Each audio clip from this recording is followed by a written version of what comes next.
ପୁଣି ଶେଷ ବାର୍ତ୍ତା ଦେଖିବା ସେ ଓଡ଼ିଶାର କଥା। ଓଡ଼ିଆ ଭାଷା ଭୁଲିଲେ ପରମ୍ପରାକୁ ଗୋ ଇଠା ମାରିଲେ ସୁଜନେ ଗୋ ନାମ ବଡ଼କି ହୋଇଲା ଭଲେ ସୁଜନେ ଗୋ।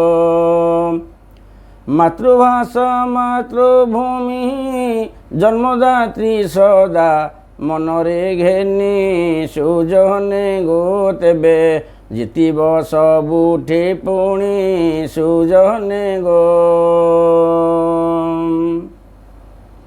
ଆମର ଓଡ଼ିଆ ଭାଷା କେହି ଭୁଲିବା କଥା ନୁହଁ। ଓଡ଼ିଆ ଭାଷା ଆମେ ଯାହାହେଲେ ବି ଓଡ଼ିଆ ପିଲା, ଓଡ଼ିଆ ଜନ୍ମ ହୋଇଛେ, ଓଡ଼ିଆ ଖାଦ୍ୟ ଖାଇଛେ, ଓଡ଼ିଆ ପରମ୍ପରାରେ ବଢ଼ିଛେ।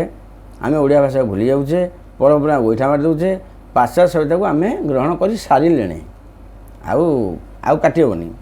ତେଣୁକରି ମାତୃଭାଷା ମାତୃଭୂମି ଜନ୍ମଦାତ୍ରୀ ମା ବାପ ୟାଙ୍କୁ ମାନିଲେ ଆମର ଭବିଷ୍ୟତ କ'ଣ? ଯିଏ ମାନିଛି ସେ ଜାଣିଛି, ଯିଏ ନ ମାନିଛି ଯିଏ କଲା ଆମେ କ'ଣ କାହାକୁ ରଖିପାରିବା? ଆମେ ବାର୍ତ୍ତା ଦେବା, କରିପାରିନି କାହାର କିଛି, ଆମେ କହିବା, ଯିଏ ମାନିବ ଯେ ମାନିବ ନାହିଁ। ହରି ଓମ୍ ତତ୍ସତ୍।